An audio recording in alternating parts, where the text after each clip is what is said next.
ونلاحظ يوم يقول الصاحب اللي ما يسرك اليمال وقتك بذا منه بيان القطع، لا صار ما ينفعك في حزة الحال بالآخرة ما هو براعي الشفاعة. هذا الكلام صحيح.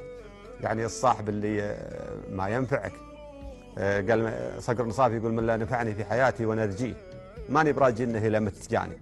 ما في اللي ما ينفعك في الحياة في الممات هذا شيء عاد عند الله. لكن ويقول اصحابنا هالوقت يخيب تلفان لو هرب وياك عدوان قال يلقون عثرات القوي صاحب المال ولا الضعيف طاحت على السوق. ونقول رجل معه مال ولا هو بذال لا خير في ماله كثر اجتماعه. يعني الواحد اللي عنده مثل منعم الله عليه يجب انه يعطي ويجب انه يساعد ويجب انه يتصدق، لان البيت الثاني يناقض.